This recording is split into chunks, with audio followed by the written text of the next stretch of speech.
Here's something quite nerdy about me. I am a pretty big roller coaster fanatic. Not just roller coasters, but more so like theme park and amusement park attractions, and even just roadside and festival rides have always been something that have really interested me and something that I've really enjoyed, not only riding but also watching and thinking about, which sounds kind of weird.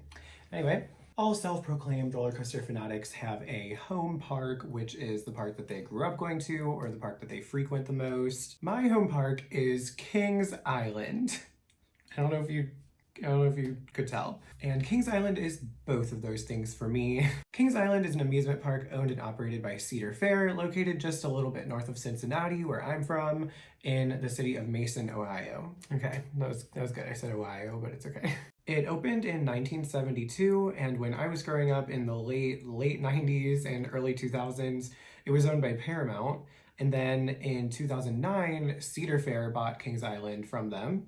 And thank God, because in my opinion, I think that they've really kicked the park up a notch, but I won't open that can of worms today. So Cedar Fair owns Kings Island still today, obviously, and they also own many other parks across North America, such as Carowinds, Kings Dominion, Canada's Wonderland, Cedar Point, which is also in Ohio, not very far from me, Knott's Berry Farm, and Canada's Great America. That's not even all of them, but you get the picture. I currently have a gold pass to Kings Island, and I live about 20 minutes away. And this summer I went a total of 30 times. Most of those times have been me going into the park by myself after 8 p.m. and then just riding on as many rides as I can with the little lines that there are at that time, and then watching the fireworks and leaving at 10 p.m. This is very different from the way that I used to spend my time at Kings Island when I was younger, and it's not the way that most people do Kings Island, and it's not the way that I do theme parks. When I go to Disney World, I don't go for 3 hours a day. I'm going from the time the park opens till the time the park closes, and in those 10 to 12-ish hours, I am going to every attraction that I can until I inevitably plot and then go back to my Disney hotel and sleep, and then wake up at 9 a.m. the next day and do it all over again. I don't do this at Kings Island because I don't have to, gracias a Jesus. Well, I do sometimes if like me and my friend are making a day of it, but I have never done this by myself. Spending a full day there is just a lot because it's a lot of weird families and a lot of walking. It's super exhausting. It's very, very hot in Cincinnati, Ohio in the middle of July and in August, and it's just pretty miserable out there. So going from the time the park opens till the time the park closes, 5 days a summer to get your gold pass is worth makes for 5 very, very long, stressful, exhausting days. Anyway, point is, my experience this past summer at Kings Island is not necessarily the average person's experience, hence the, roller coaster fanatic home park Jesus. However, today I'm going to be giving you guys my current ranking of all of Kings Island's roller coasters and some of their attractions as well. I have a really nice lineup of 25 attractions at Kings Island that I have personally experienced many times. I like to have the most intense experience, more so than like the best view, so if I get to choose, I always choose to sit in the back row. I feel like I'm a good authority to make this video for you guys because not only have I had the opportunity to walk onto most of these rides with no line, I've also gotten to ride them completely by myself, and I've ridden all of them at least 10 times. So what I'm trying to say is I do my research. Speaking of research, all of the information that I'm giving you today is either compiled from just my own thoughts, and if not from that, they are from this book. I got this book at Kings Island. It is literally a just history book of Kings Island. It's written by Evan Ponstingle.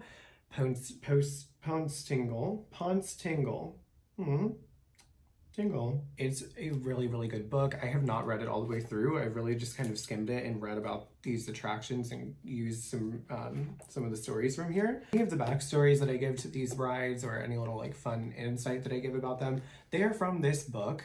And I highly recommend that you go and buy it if you're interested in learning about Kings Island history or anything. It was like $20, I think. It's a complete timeline of the park, and it starts with it opening. It actually starts before it opened. So it covers all of the years of the park, like when I was a little kid, and it has all of the names of the rides that have since been changed, and it's just like really nostalgic and fun to read about. They have a whole section on the Tomb Raider ride, which is video for another day. But yeah, I just highly recommend this book, and I just want to really clarify that this is my source for this video. All of my information and insight is coming from this book. So thank you, Evan. Thank you, Evan, for writing this book. This is amazing, and it's helped me out a lot, and I've learned a lot. So everyone check it out if you want to. So I am going to be ranking these attractions from 25 to 1, with 1 being my favorite and 25 being my least favorite. And before I get started, I just want to say that these are obviously just my personal opinions. The ranking of these rides has nothing to do with safety or thrill level or scenery. It literally is just what I like the best, and it's totally a personal list. I tried to kind of make it like, if you were visiting the park for one day or whatever, like, you know, the ones at the top are obviously the ones that I would say you should go on, but it is still a personal list, and I am not God. I know I'm very beautiful. My word is not law. So I'm just gonna give you my reasons as to why these attractions are ranked where they are, and then you can let me know in the comments if you agree with me or if I should shut up forever. Starting off at number 25, we have Windseeker. Maybe this will be a surprising 25 for you guys, especially when you hear some of the things that I have later up on the list. But Windseeker is literally one of my least favorite attractions at any theme park ever. I think it's super boring, and it's a huge eyesore in my opinion, especially at night. Not only do I dislike this attraction as an experience, I dislike where it's positioned in the park. I'm sure that there's some sort of reason as to why it is where it is, but it's literally just in its own little corner of the park that no one would ever go to unless they were going to Windseeker, because it's a dead end. The Vortex entrance also used to be kind of in this section of the park as well, but since it was permanently closed in October of 2019, there is little to no foot traffic in this part of the park because it literally just leads you to Windseeker and nothing else. And who wants to ride Windseeker? The positioning of it is just terrible because you don't have to walk past Windseeker to get to anything. In fact, you could spend a whole day at the park and you could eat Skyline, you could go on all the rides, you could watch a parade, and you would never pass Windseeker once if you didn't go on it. So it makes an already unpopular ride even less busy. It's been in the park for 10 years now, and every day I wait for the announcement of its sweet release of death. 2011 was the first year that I got a gold pass, and I remember that they were promoting the hell out of Windseeker. It was all over the posters, and it was like the front picture on their map. I don't know why I'm pointing, because it was like the park's big new attraction for that year. So naturally me and my friend went on it, and I remember being like, wow, that was really lame. I never want to go on that again. And so I never did, but for the sake of this video, I finally did. After 10 years, you're welcome. And I can officially report that after a full decade, Windseeker is still really, really boring. I hate it, honestly. The whole time that I was up in the air spinning, I kept saying to myself, well, I guess this isn't that bad. And that's not what a fun ride makes me say, believe it or not. Kings Island really tried something different with this ride, and I applaud them for that. The ride also takes up a very small footprint in the park, meaning like it only takes up a very small amount of ground and air space, so they can continue building around it, you know? That's pretty much the only good thing that I can say about this ride. I guess you could say that there's a good view, but like, is there? The best view in the park comes from an attraction that is much further up on this list. And Windseeker is just spinning the whole time, so you can't focus on anything long enough to enjoy the view of it. Even Drop Tower has a better view. And it drops, which is like fun. A concept that seems lost on Windseeker. But I'm getting ahead of myself, so I'm going to stop completely dragging Windseeker and move on to the next ride on my list, which is number 24, Viking Fury. I literally just said that I've ridden on all of these rides like 10 times, and now I'm realizing that that was just a bold-faced lie, because I've only ridden on Windseeker twice, like I just told you, and I've only ridden on Viking Fury once. So, there's a bug. But that one time actually wasn't that long ago. It was just like a month ago this season. I was with my friend Megan, and she's not a very big roller coaster. Oh my God. Oh, I got it. Oh no. Oh, what do I do? All right. She's not a very big roller coaster fan, but she'll go on like the bigger rides with me, but she also likes the smaller sort of kiddie rides, so I go on those with her. She was the one that suggested that we go on this ride after we were leaving the fest house, and I had surprisingly never been on it before. I guess even when I was a kid, I prioritized other rides over Viking Fury. And after having taken a ride on it, I can say that it's a pretty fun ride. It isn't thrilling by any means, but it definitely isn't boring. It only does one thing, it just swings back and forth, but if you sit on either of the last rows on either side, you actually go up pretty high. I really enjoyed it more than I thought I would, honestly, but it's definitely deserving of this place on the list, given the ride experience of the next attractions. Number 23, Flying Ace Aerial Chase. Oh boy.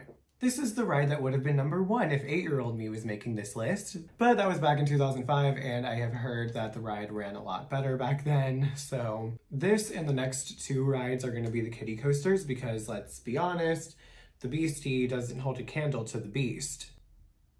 Is that the expression? Not the whole thing, but it doesn't matter. Never mind. Like I said, I have very fond memories of this ride, and as a kid, it's still a very fun ride, I'm sure, but for adults, oof. And yes, obviously this ride is not made for adults. Whatever. It only runs with 1 train. 1 train. So the hourly rider capacity is actually one of the lowest in the park, with the ride only going through 650 riders per hour with 20 riders per train. I remember this line being so long when I was younger, always, and I haven't ridden it in a few years, but I would imagine that at peak Planet Snoopy time, it's still just as long. This ride also only gets up to 26 miles per hour, which isn't fast, even for a kiddie coaster. And if you just sit and watch it run for a while, like, it really does feel like it's going painfully slow. But like I said, it is a fun ride for kids, but I still would like to see it replaced with like a more modern, maybe a little bit faster, higher rider capacity sort of hanging coaster in Planet Snoopy. Number 22, the Great Pumpkin Coaster. This is another one that I remember absolutely loving when I was like 3, 4, I don't know. Whenever I was this age. It used to be called Top Cat's Taxi Jam, but I used to call it the Little Blue Dog's Taxi Adventure for some reason. And my mother still talks about how I called it that despite it just not being the right name at all. And honestly, I blame her because she was never like, that's not the name. I really don't have much to say about this ride either, other than that it is a super fun ride for kids that are of the appropriate age, which is 4, 3, 10, I don't know, who knows. And rounding off the kiddie coasters at 21, we have the Woodstock Express. The Beastie! Everyone in Cincinnati knows this ride as the Beastie, and if you don't, you're a fake fan. When this ride was owned by Paramount, it was called the Fairly Odd Coaster, and the trains were Cosmo and Wanda. It has 2 trains. And I thought that was hilarious as a kid, because if you're familiar with the Fairly Odd Parents at all, you know that Cosmo and Wanda can like literally take the shape of anything. So like it's totally in canon for them to be roller coasters. Like that could be Cosmo and Wanda. I thought it was great. Currently, this roller coaster is called the Woodstock Express, and I am not mad at all about that theming. It's fun and cute, and it obviously ties in well with Planet Snoopy. This was my first big ride when I was a kid, and a lot of Cincinnati kids have the same experience as me. This coaster is pretty iconic in the park, and it definitely reigns supreme out of all of the other Planet Snoopy rides. Obviously, as an adult, this ride kind of leaves you wanting more, but as a kid, I think that this ride is like the perfect gateway to getting onto bigger rides like the Bat or the Racer. I have great memories of going on this ride when I was little with my dad. I remember like my first time I was scared to go on it and he was like, it's gonna be fun. There's like a little tunnel. And then he like kind of told me like the layout of the track and I was like, okay. And then I remember going on it and like absolutely loving it. And then we went on it many more times. All right, now getting into the top 20. These next 10 attractions are ones that I would recommend you do if you have plenty of time, or if you have a gold pass, I would recommend going on them all at least once a season. Or if you're going to be visiting the park for a few days, these are rides that I would put on your list, but not very high on your list. They're all fun and they all have like their own little personality in the park, so it was fun to kind of look into them more and think about what I like and what I don't like about all of them. So number 20, we have Congo Falls.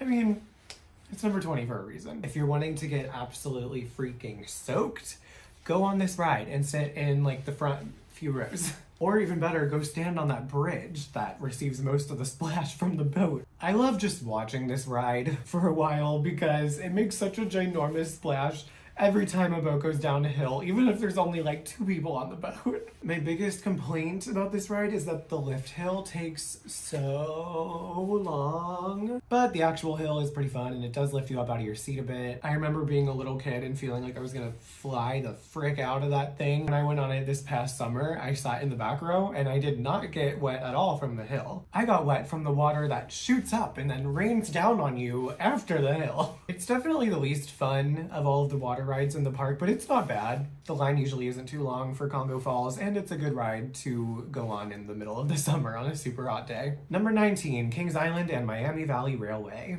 All right.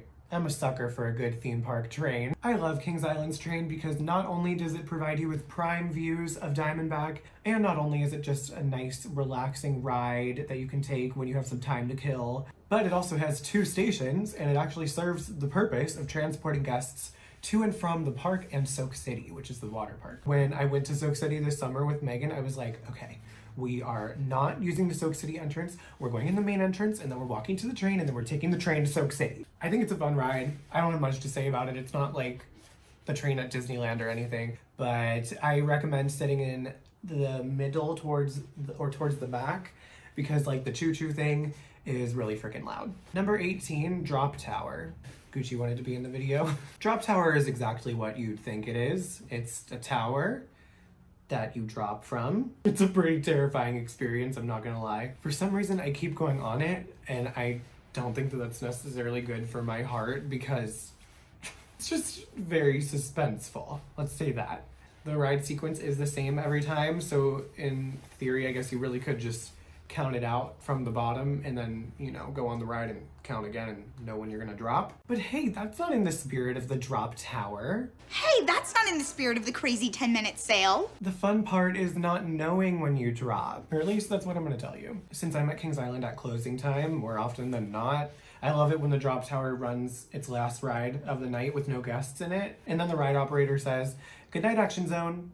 I think it's cute, and it reminds me of when they really tried to market the Action Zone under Paramount, back when Drop Tower was very, very loosely themed around the movie Drop Zone. That super popular movie that we all went to see and that we all watch all the time and still remember to this day very well. Obviously, I'm kidding, but all of the rides in this part of the park used to be named after Paramount IPs, back when I was way too young to care about any of the IPs chosen, but I'll be getting into that a little bit later on. Number 17, Whitewater Canyon. I love Whitewater Canyon. I think it's great. I have gotten pretty soaked every time that I've ridden on it, but that's just a part of the experience. I'm gonna hold my little Aqua Squishmallow for this because its name is Aqua, and I think it's one of the Kings Island special ones.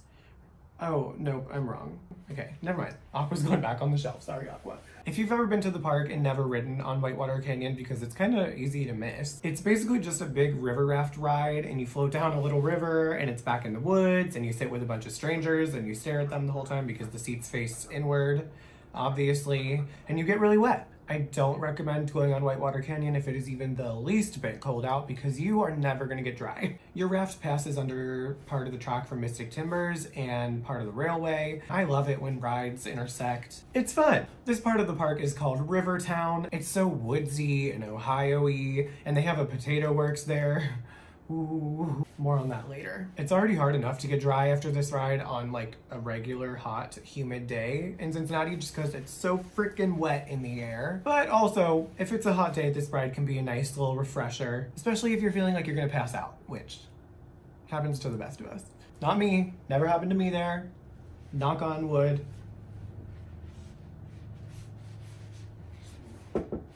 Okay. Also, this ride's queue is right in the line of vision of the Mystic Timbers live cam on Kings Island's website, which I like to call the Diamondback live cam because it has a better view than the actual Diamondback live cam of Diamondback. So you can go online and wave to yourself while in line, like me, like a loser. Number 16, Kings Island Antique Autos. So when I was a kid, they had the antique cars that were pretty similar to the cars that the park has today, but they were taken out and replaced by what was then known as the Italian Job Stunt Track and is now known as the Backlot Stunt Coaster. I remember people being pretty bummed about the announcement that the antique cars were getting removed. And then I also remember people being really excited about the announcement that the antique cars were coming back. Antique cars are returning in the spring of 2019.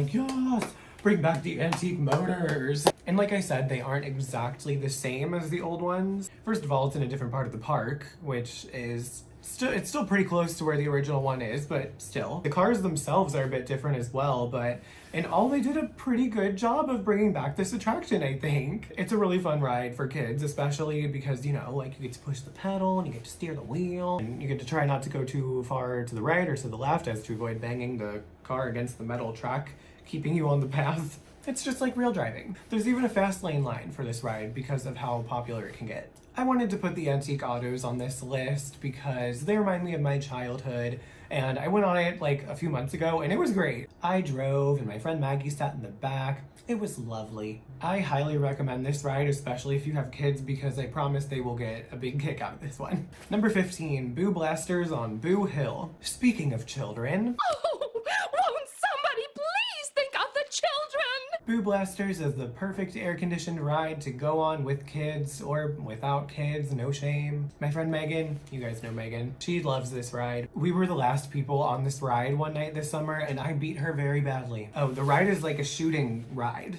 thing. Like I beat her like in a scoring sense. I don't know if that was clear. I guess that was obvious. I and everyone else with a heart and soul liked this ride a lot better when it was themed towards Scooby-Doo. It seemed to make a lot more sense, and you guys know I love a good theme for an attraction. I think the Scooby-Doo theme fit perfectly. It seemed to make a lot more sense. Now it just feels very random, and it sounds way too much like Boob Blasters, which had to be intentional, right? It's still a good way to cool off though during the day, don't get me wrong. Just know that if you ever go on this ride with me, you're going down, I will crush you, and I will have no mercy. Number 14, Adventure Express. Interestingly enough, when I first compiled this list, Adventure Express wasn't even in the top 20. I hadn't been on it in a few years, and I remember not really liking it as a kid. It always felt sort of bleh to me. But for this video, I went on all the rides again this year just to give them a fair shot. And also I had heard that Adventure Express is a lot better at night,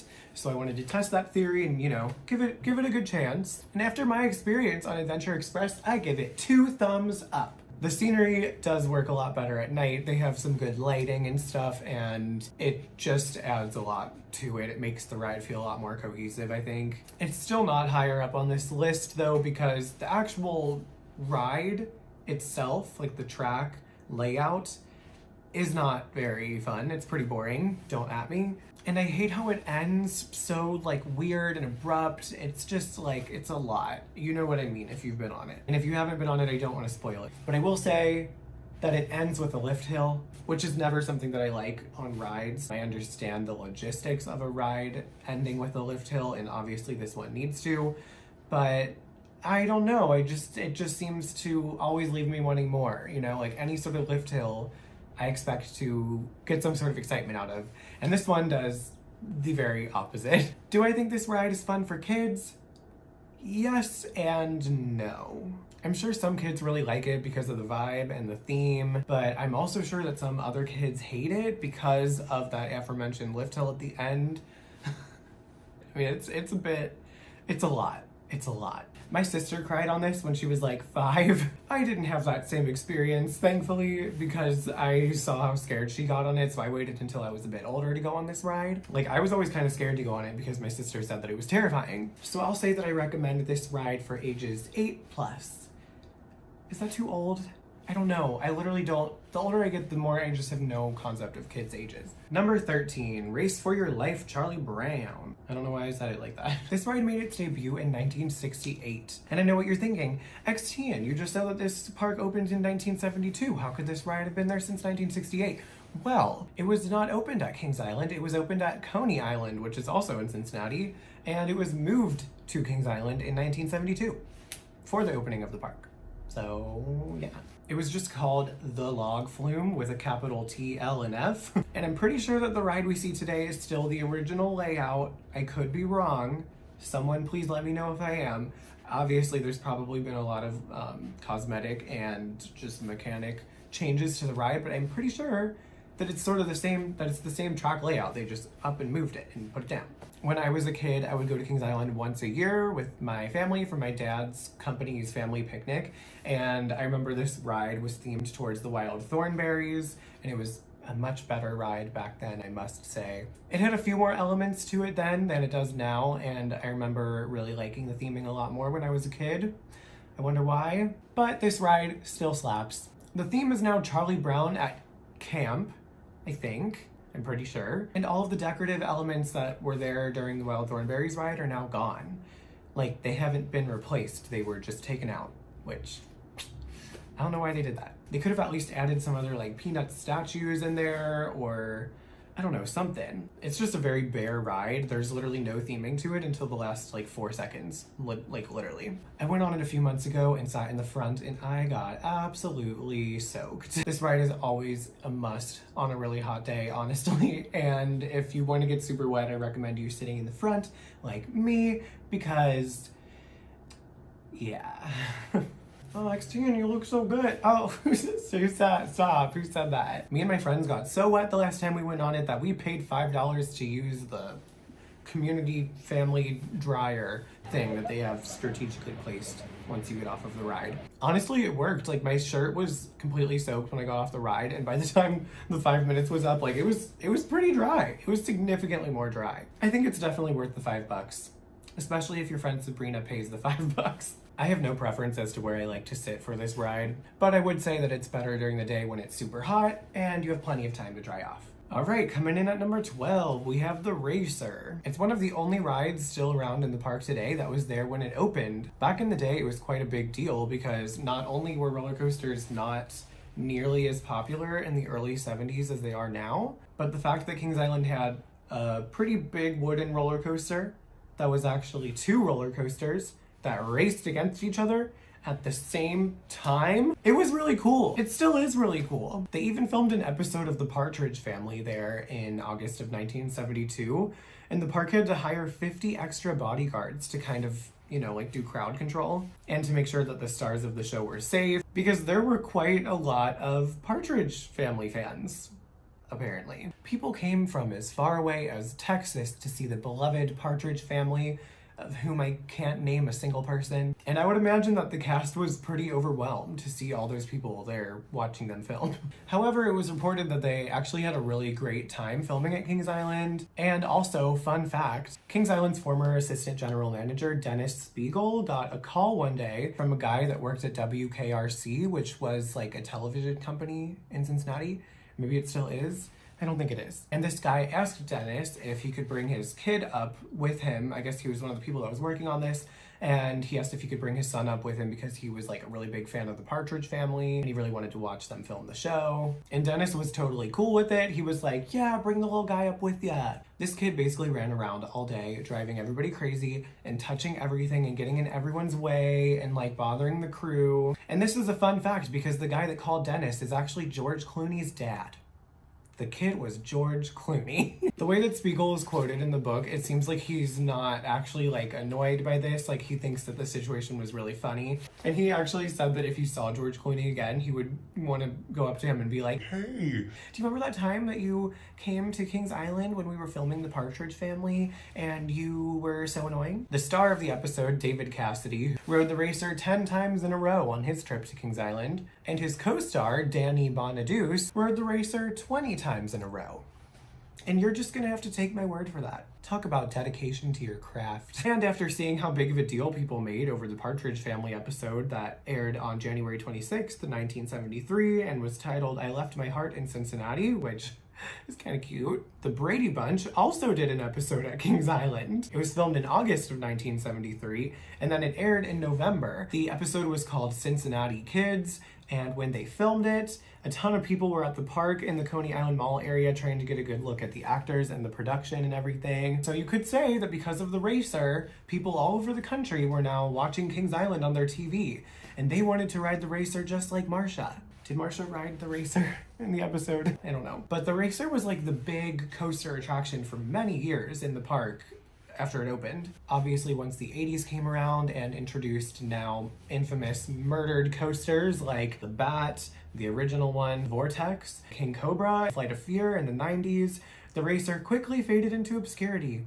Or did it? I have always loved the racer. Yes, it's a bit rough these days, but I mean, it's a 50-year-old coaster almost. That's impressive. When I was younger, the red racer actually ran backwards, and that was really fun. That ended up changing though after I only got to go on it backwards a few times. And to this day, the two trains remain going forward, which is whatever, I guess. It's a neat one to go on, especially with like a big group of people and you ride on different trains and you race each other. I don't have enough friends to do that, but I assume that that's fun. Number 11, Backlot Stunt Coaster. When this ride first opened, it was themed around the Paramount IP, The Italian Job, another movie that I have never seen, nor will I ever see, probably. I can't tell you anything that's really different about the original ride than from the current intellectual property stripped version, except that the big billboard looking thing that you come out of at the end of the ride used to say The Italian Job, and now it doesn't say that. Believe it or not. This ride can actually get up to a pretty long wait during peak season because everyone can go on it. It shoots you up into a triple upward helix, which gets me dizzy every time. I don't do well with spinning. Like I said earlier, this ride replaced the beloved original antique cars, and the park received a lot of backlash for this. I remember being sad about it at the time because, like I said earlier, kids love the antique cars. It's a unique experience for them and it's a lot of fun. I don't think any kids were particularly as thrilled about the Italian Job roller coaster. Like back in the day, I didn't even know what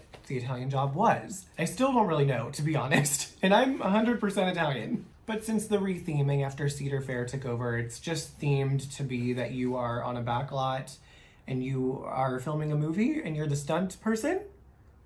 Or something like that. There's a few little fun elements to this ride, like the helix that I mentioned earlier. And the scenery is cute with like the street signs and the cop cars and stuff. I like it. It also goes inside at one point, which is fun because it's completely dark. And then you shoot out of the billboard. I really feel like this ride needs a ride photo though. Like they definitely missed a great opportunity to have a ride photo when you shoot out of the billboard. Like I honestly am so surprised that they didn't do that. If you're watching this, person at Kings Island who makes these sort of decisions, there's still time to put this on the ride.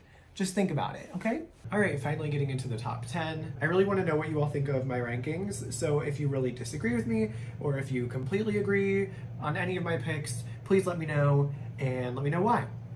Kings Island dares you to come face to face with the Beast. The Beast. 7,400 feet of unrestrained terror. In a 70-mile-per-hour attack on your senses, the Beast throws you screaming through 3 tunnels, takes you higher than any other coaster. Come face to face with the Beast.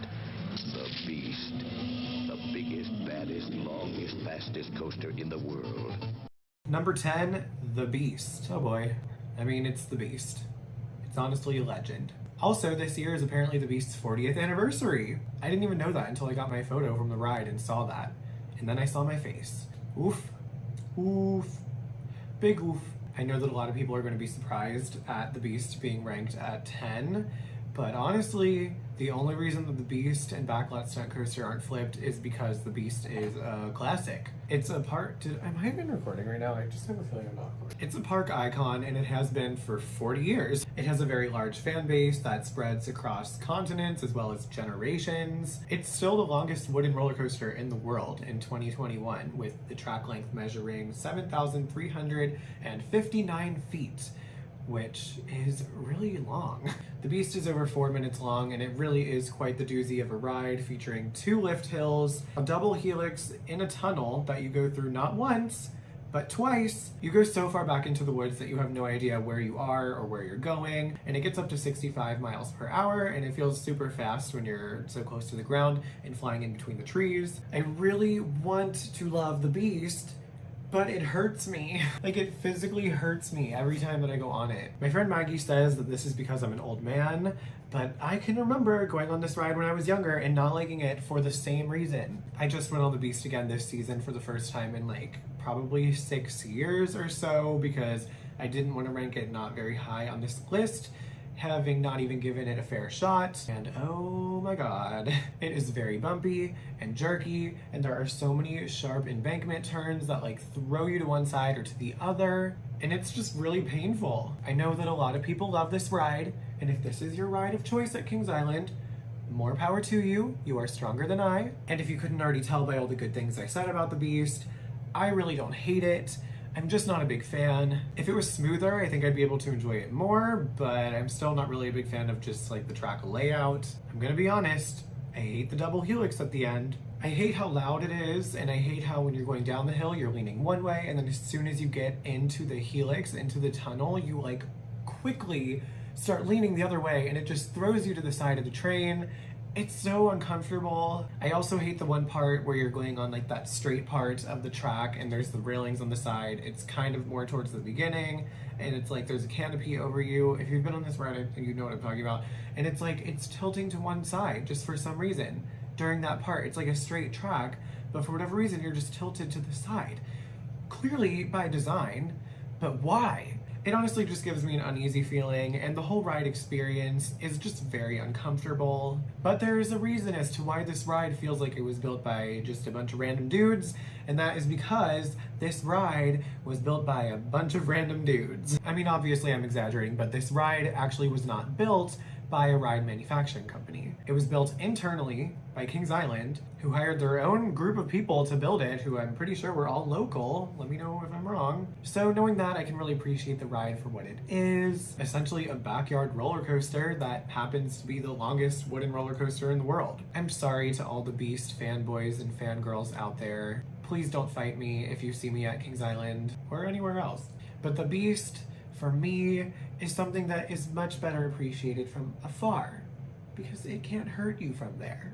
Number 9, the Eiffel Tower. And if you weren't surprised about the last one, I'm sure you're like, why is the Eiffel Tower even on this list? And I'll tell you why. Because I love the Eiffel Tower. Now I love the real Eiffel Tower more.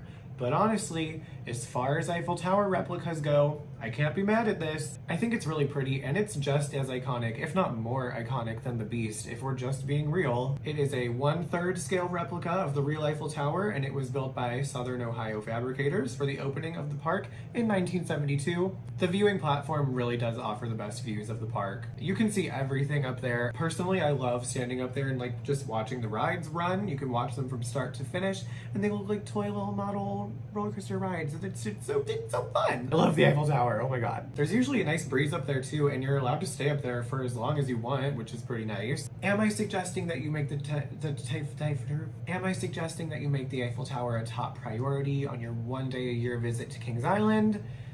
No, I'm really not. The nice views that the tower provides are not going to give you as much of a thrill as a ride on Banshee or on Orion, but if you have a gold pass and you go a lot, or if you just have some extra time to kill in the park, I think it's actually a really neat attraction, and it's a pretty unique and enjoyable experience. I'm pretty sure you can even be up there for the fireworks show, you know, if you're into that sort of stuff. So while the Eiffel Tower isn't necessarily going to make you scream, as someone who's obsessed with French language and French culture, I think it's really cool to have a replica of the Eiffel Tower in my city, and I had to put it in the top 10 because it really is one of my favorite things about Kings Island. But yeah, the view is incredible, and the little spiel that the ride operators give you is cute. So if you have some extra time, you should definitely check out the Eiffel Tower. Oh my god, I'm spilling. Sorry, you guys, I just realized that my air conditioning was on and it's like so loud, so sorry.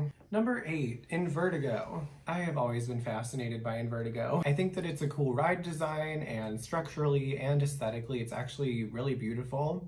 When I was younger, this ride used to be themed as Face Off as a part of Paramount's Action Zone. This year, Paramount's Kings Island takes you beyond the limits of the movie screen with a new Paramount Action Zone. Be part of live Hollywood stunt shows. The action continues on the new Face Off, the Midwest's only inverted face-to-face coaster. And dare to ride the new Drop Zone at 31 stories, the world's tallest gyro drop.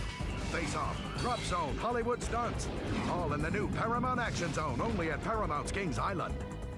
The ride used to be painted like bright yellow, and I would always stare at it with amazement as a kid walking into the entrance of the park because it practically looms over the parking lot. I guess that the two big unique elements of this ride are that the train goes both forwards and backwards once throughout the ride, and that the seats are back to back, so you face another person, and if you don't know this person, it can be a little awkward, but that's all a part of the Invertigo experience. It is all the way in the park to the left after you come in the main entrance. So to get to any other part of the park, like Area 72, for example, is a bit of a hike. Another thing that sucks about this ride, but couldn't really be any other way, is that there's only one train. The ride goes back through the station twice during its runtime, so there can only be one train on the track. This makes for a bit of a long wait typically. I will only ride this when the line is really short because it is the slowest moving line in all of Kings Island, hands down. At least in terms of the thrill rides. The ride capacity per hour is only 850, which is not really a lot. To put it in perspective, the Beast has a ride capacity of 1200 per hour, and the Beast isn't even in the top 3 rides at the park in that regard. The runtime of the ride is also very short. It's only like a minute long, so I never want to wait an hour to ride Invertigo for 60 seconds. All that being said, it's a pretty fun ride. It's totally worth the wait if there isn't one. I love roller coasters that go backwards, and this is the only one at Kings Island to do so ever since they retired the backwards Red Racer in 2007. I've also had a few people tell me that this ride makes them black out. I have not experienced that, but I will say that the inversions really do whip you pretty fast. It's a pretty intense ride, and I think it's one of the more unique rides at Kings Island. Number 7, the Bat. Pretty much everyone says this, but the Bat really is super underrated. It's actually a pretty thrilling ride, but you'd never know it because no one ever talks about it. Kings Island never promotes it, and it's so far away from literally everything else in the entire park. The walk from the line entrance to the actual loading platform is at least a quarter of a mile. It's way back in there. And don't get me wrong, I love that. I think it makes the ride really special to be tucked away in its own little part of the park, just chilling. The name of the ride comes from the original, the iconic, the Bat. In the shadows of falling darkness, wings of the night creature await their silent signal from the moon. Darting madly through a starless sky, the frenzied flight of the bat takes you by surprise and leaves you breathless, hanging in midair, captured alive by the bat. Fly the Bat at Kings Island. It's a non-stop fright. Which was far superior from what I've heard in terms of fun, but it's kind of like comparing Ben & Jerry's to the ice cream machine at McDonald's. Like, one of them is reliable, maybe not the best on the market, but reliable. And the other one is broken down every other second, and sometimes you drive all the way to McDonald's and wait in line to get a McFlurry, only to be told that the machine is broken and it won't be back up for the rest of the day, and sorry for your luck. But that's a story for a different day. I hate the over-the-shoulder restraints on this ride, because if you're short, or if you just don't sit in the right position, your head is gonna bang back and forth the whole ride, like one of those kids' toys that, you know, like it bangs back and you do sabes. If you pay attention and know where to look, you can actually still see the former attraction, the Son of Beasts, loading platform from the exit queue of the Bat. It's a fun little Easter egg, and I love looking at it every time that I'm walking out of the Bat, headed back towards the Action Zone. Speaking of the Action Zone, coming in at number 6, we have my favorite attraction at Kings Island that is not a roller coaster, Delirium. Making its debut in 2003, Delirium is a giant spinning frisbee ride designed by the German company Huss. It was originally assembled in Budapest, Hungary, actually, and Ed Dangler, who used to be a manager at Paramount Parks, who owned Kings Island at the time of this ride being built, traveled all the way over there to test this ride out for himself before bringing it back to Kings Island. And when he got to the location that they were building this ride at, it was just like a big open field near the Danube, I don't know how to say that, river, and it was literally just the ride, no loading platform, no nothing. And if you've ever been on Delirium before, you know that like before the ride starts moving, the floor collapses to give the ride like more wiggle room or air room or whatever.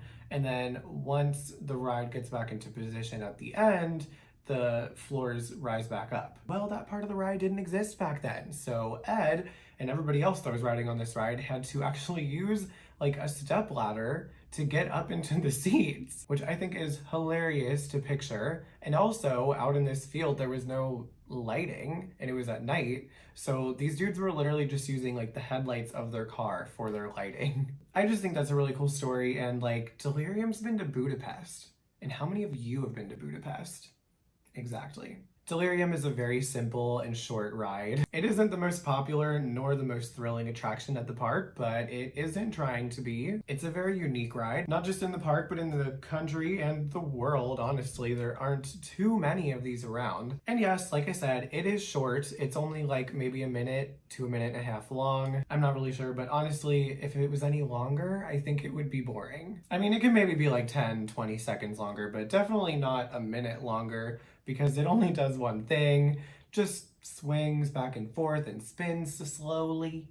I said that weird. But if the line isn't long, which it usually isn't at night, or if you have a fast lane pass, this is a really good ride to ride on a few times in a row. You get a really fun feeling of weightlessness on Delirium multiple times if you're sitting in the good seats, which are like seats 20 to 40, I think. I sat in 35 one time, and that was the best ride experience I've ever had. The ride operators on Delirium are also sometimes pretty funny. Usually when a ride is about to start, they'll say, "Enjoy your ride on da-da-da, the only ride at Kings Island that da-da-da-da-da." And I remember one time this guy said, "Enjoy your ride on Delirium, the only ride at Kings Island." Like I said before, I don't do well with spinning, so it took me a little while until I actually built up the courage to go on this ride. I was probably about like 13 when I first went on it, because from the look of it, you'd think that it would be a very dizzying experience. But to my pleasant surprise, the disc actually doesn't spin that fast, so it doesn't really get you dizzy. It just gives you a few different perspectives during the ride,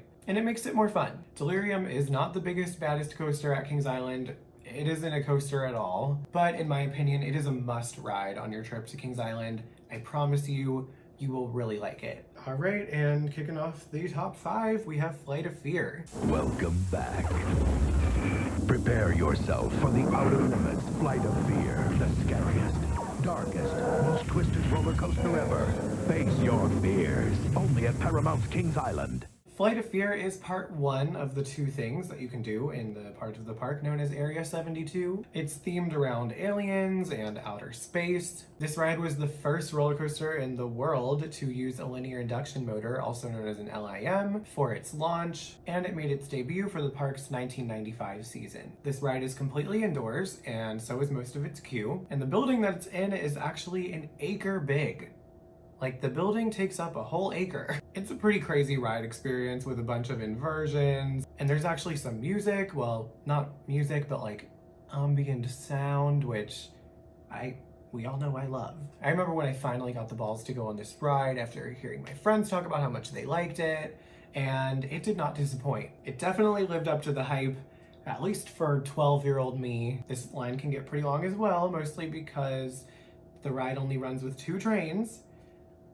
I'm pretty sure. I don't work there. Please correct me if I'm wrong, but I think it's worth the wait usually. I wouldn't wait longer than an hour, but I've waited up to 40 minutes multiple times, even just by myself sometimes, just because this is a pretty fun ride. An interesting fact about Flight of Fear is that the building that it's in was actually built first, and then the ride was built inside of it, which, like, you'd think it would make more sense to, you know, build the ride and then build a structure around it, because that way you don't have to worry about getting parts in through just like a certain entrance or having to deal with lighting issues. And it seems to make a lot more sense to build the ride first, because that was what their original plan was, but this ended up falling through because of the company that they were working with or something. I don't really remember. So things didn't end up working out perfectly, and the building was actually built first, and I would imagine that that was just a logistic nightmare. Another interesting thing about the construction of Flight of Fear is that the engineers that worked on this actually had a bit of a learning curve once the ride was completed. If you've ever been on this, you know that it isn't totally pitch dark in there. There's a few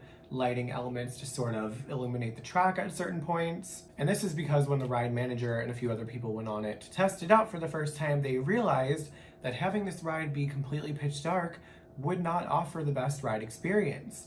Why? Because this ride goes pretty fast, and it's kind of important for riders to be able to see what's coming ahead, like a helix or a sharp turn, so that they can brace themselves and kind of get ready to go into that turn or that loop, because the restraints used to be over the shoulder.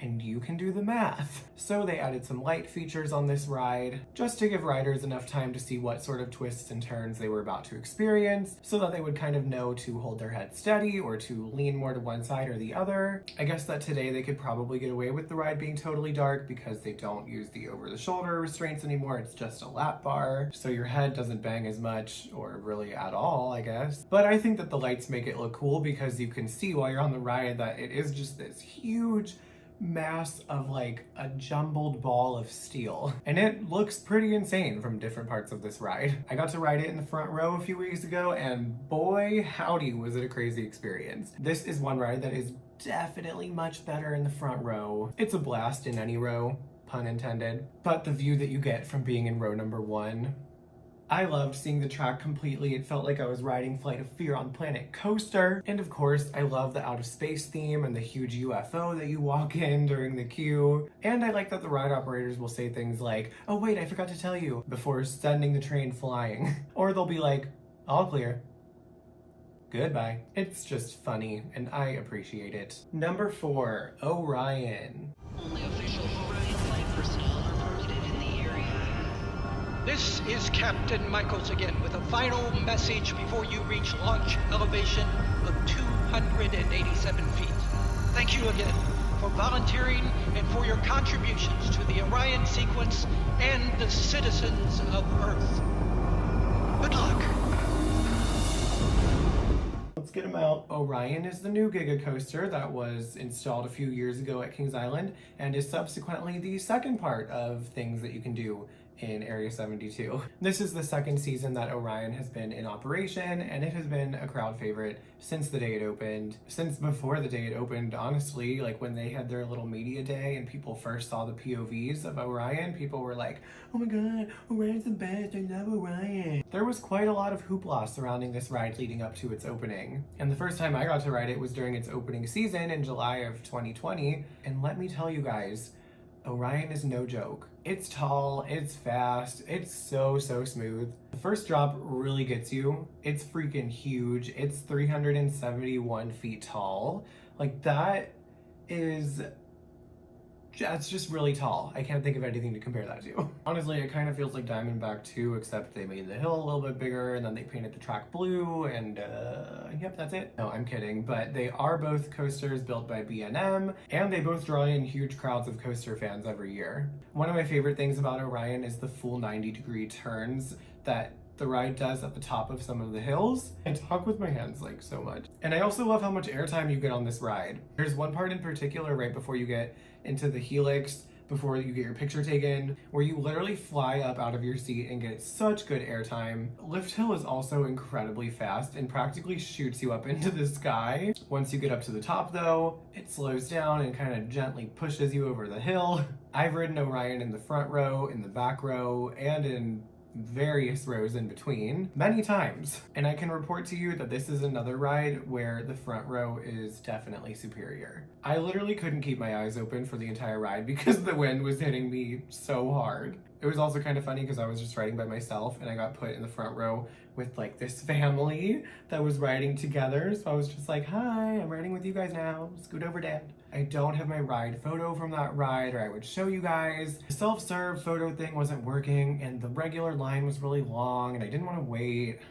C'est la vie. Number 3, Mystic Timbers. 2 words, theming. Mystic Timbers has the best theming of any ride at Kings Island, hands down, in my opinion. Because I like the woodsy spooky vibes. I also like my Mystic Timbers bear. His name is Mr. Bear, and he's so freaking cute. Oh my god, Mr. Bear. The line makes you feel like you're on a creepy movie set with the music and the weird signs that say things like, "Don't go in the shed."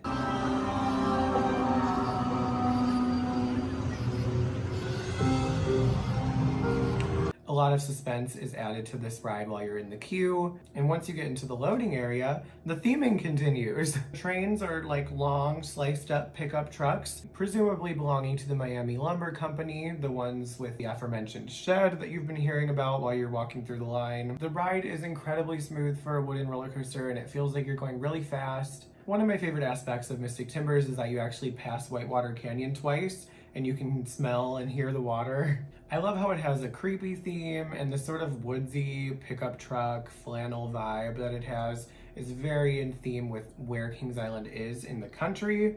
It really feels like it's an Ohio themed roller coaster, and I love that. The first hill is not huge by any means, it's just shy of 100 feet tall, but it is very fast and very steep, and there is actually a lot of good airtime throughout this ride. I won't spoil for you what's in the shed, neither will Mr. Bear, but I will say, don't get your hopes up. Another fun thing about Mystic Timbers is that with your ride photo, you actually get a ride video as well. It's pretty funny, but it only works during the day. Like I said, the first hill is not huge, but you definitely get some good airtime from it and a few of the other drops.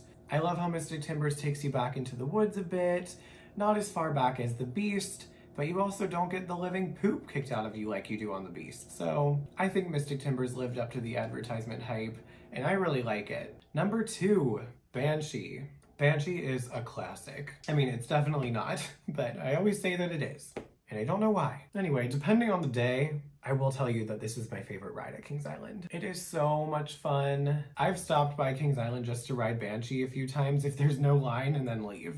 It's really close to the park entrance, so it's super easy to do that. There's so many fun elements to this ride, and it truly is a different ride depending on which side of the train you're on, or whether you're in the front or the back, in my opinion. Part of the reason that Banshee ranks so high for me is just because of the view that you get of the Eiffel Tower when you're at the top of the first hill. It's the perfect view of the Eiffel Tower and of International Street and of the Coney Mall area. The tower is lit up beautifully, and so are all the shops on International Street. It's really neat to watch the Eiffel Tower start to slowly turn to its side as you go down the first hill. I told you, I really do love the Eiffel Tower. I've also gotten to ride this a few times with the fireworks going off, and that's a pretty cool experience. Another thing that I really like about this ride is where it is in the park and what it replaced. Son of Beast. We've been showing you the demolition process. Every inch of the record-breaking coaster is coming down. That's where the wheels would have ridden on it. As crews work to dismantle this gigantic erector set, wheels are turning inside the minds of many. That's one of the things we're excited about, is there's a lot of room to really work with here. You could open it up and make it a whole new section. You could do a number of things. We're standing in front of what was the Son of Beast. You can see, though, it's right now a graveyard. That is for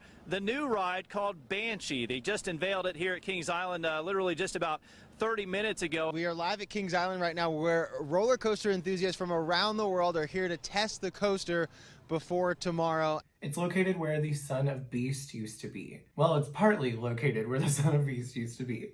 The Son of Beast was huge. But I love how Cedar Fair replaced a dying coaster, though it was iconic, don't get me wrong, with a sleek, totally different kind of coaster, not only for what it was replacing, but just for the park in general. Banshee was a very unique ride in comparison to the others at the park when it was first built, and it still is today. It also has a very decent runtime, and it never leaves me wanting more. I mean, I'll go on it again and again in the same night, but the single ride experience really delivers. It's worth a long wait in my opinion, and usually that isn't any longer than like 30 minutes at most. The ride operates with, I believe, 3 cars, so the loading and unloading process is really fast usually, and a lot of people can ride this in a very short amount of time. All in all, I think that Banshee is a 10 out of 10 ride, and I could just sit back and watch it run all day. The layout of the ride and its inversions is pretty intricate, and it's just as fun to watch it run as it is to actually be on it, I think. I've been on Banshee upwards of 30 times, and honestly, it gets better every time. It's also very, very rarely down, and it doesn't shut down for the fireworks at night during the summer like Orion and the Beast have to because of their proximity to where they light them off. So in other words, you could call Banshee old reliable, just if you want to.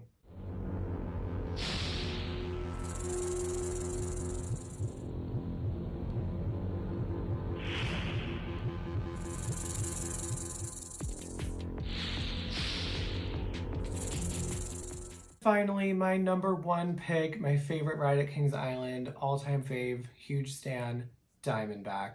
I think that some people might be surprised that I picked this for number 1, but honestly, if you have good taste, you shouldn't be. I'm kidding, but I really do love Diamondback. Do you like my bear? Isn't he so cute? Here's a picture of us on the ride. These days, it's a pretty hot topic to discuss whether Diamondback or Orion is better. because like I said, they're both built by B&M, similar sort of layout, and like I mentioned earlier, there are a few elements on Orion that Diamondback is missing, but I don't think that Diamondback needs them, honestly. I remember the day that Diamondback was announced at the park. I actually happened to be there that day. It was August 6th of 2008. And they gave a little speech teasing a new ride for the next year, and then they unveiled a little working model version of Diamondback for people to look at, and I was pretty excited. I also remember my first time ever riding it in 2011. It was a crazy feeling going down a hill that high for the first time. I remember that I couldn't even scream. I was like just so shook, but I loved it, and me and my friends rode it many times that year. There's so much airtime on this ride, especially if you sit in the front few rows or the back few rows, honestly. And the ride is so smooth. The best time to go on Diamondback is at night, in my opinion. Diamondback actually goes pretty far back into the woods, and it really feels like you're flying out there pretty far for a minute. But actually in a comfortable seat and not being banged back and forth like on our good friend who I keep dragging back into this video, the breast. I wrote the breast, but I meant the beast, but I wanted to say the breast. A major element that I love about this ride that Orion is missing is just the interaction with the park itself that it has. The first hill dives you straight down into a pedestrian path right by the entrance to the line of Whitewater Canyon, right next to Potato Works. Back where the ride photo is taken, you actually get pretty close to Whitewater Canyon, and you can see a raft going by most of the time. You also fly over pretty close to the Beast's line towards the end, and throughout the ride there's a few places where you can pass over the train taking guests to and from Soak City. It's really neat, and it adds a lot to the ride, I think. Unlike on the Beast, I love the helix on this ride. You know, like above that arcade and where you can see people looking up at you while you're riding Diamondback and they're walking towards the Beast. Those suckers. You don't get that sort of interaction on coasters like the Beast or on Orion or on Flight of Fear. You kind of do on Banshee as you're coming out of the loading platform and as you're coming out of the first loop into the ride photo. I just like that Diamondback was really incorporated into the park, and the structure of the ride works around pre-existing attractions and restaurants. I think that Diamondback is the perfect ride for people of all ages. It's really smooth, there's no inversions, and other than the helix at the end, there aren't many elements of this ride. It's mostly just a bunch of big, fun hills. Also, I have been on Diamondback a few times while the fireworks are going off. That's pretty cool. Do that if you can. So yeah, that completes my Kings Island countdown. I hope you guys enjoyed this video. Let me know if you agree with me. Seriously, I'd love to know what you think about where the rides are placed and everything. What's your favorite ride at Kings Island? Let me know. And is the Beast too rough for you? Because it certainly is for me. And I can handle. Oh, also I wanted to shout out a few shops and restaurants in the park that I recommend. I think that Kings Island's really improved their food quality over the last 10 years, and even though the food is still ridiculously overpriced, it does kind of slap.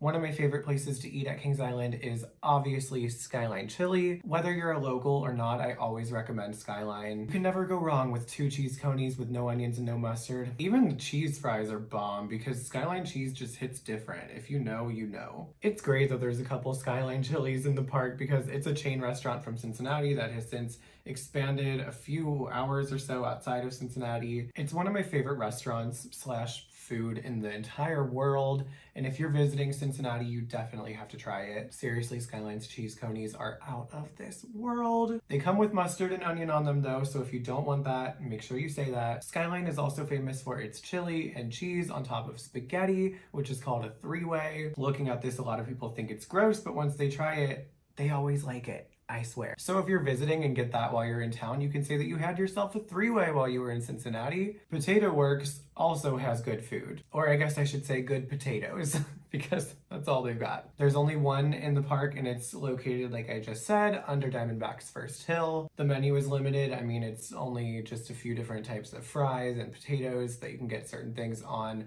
but oh my God, it's incredible. Their fries are amazing, and at certain parts of the year, they also have poutine, and I crave Potato Works fries all the time, like just their plain fries. They're so good. And I don't remember the name of the restaurant. I'll insert a clip of it here, but it's in Planet Snoopy, and they have really, really good corn dogs and tater tots.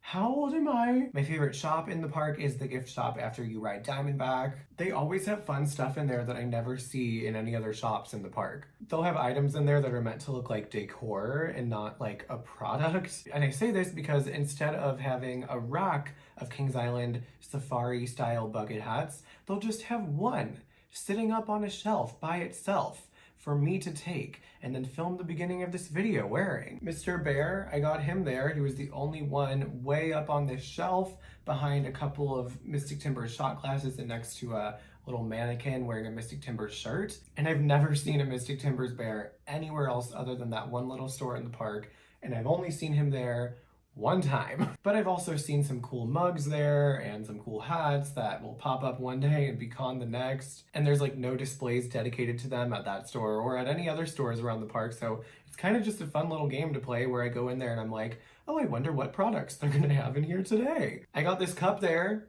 recently actually, but they brought it back. It was from 2008. The Fest House is also a pretty good place to get food or a beer or relax inside for a bit and watch teenagers make out. I don't do that. That's what they do in there. It's weird. Also, every 15 minutes, the frickin' glockenspiel outside plays a little song and the people come out and do a little dance.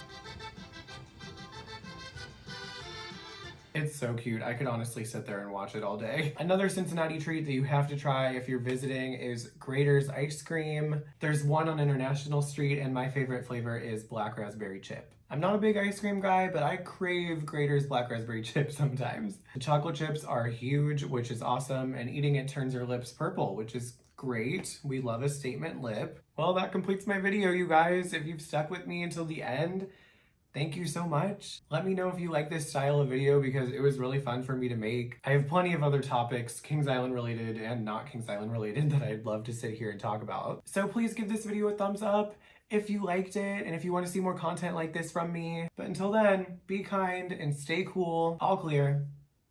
Goodbye.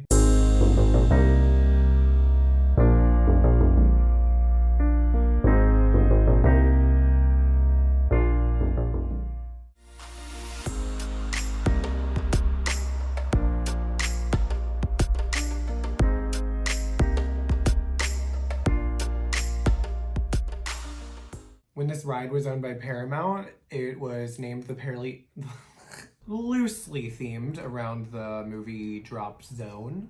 Okay, why is that so hard for me to say? It's pretty popular for kids because you get to, you know, like, pedal. And after seeing how big of a deal people made over that Partridge Family episode, I was about to say the Addams Family. Number 11, Backwash Stunt Coaster. I will only ride this ride when there is a very low line. That's not how you say it. I will only ride this when the line is really short because it is the slowest moving ride. Mother. And they both draw in huge fans of coaster fans. Wait, what?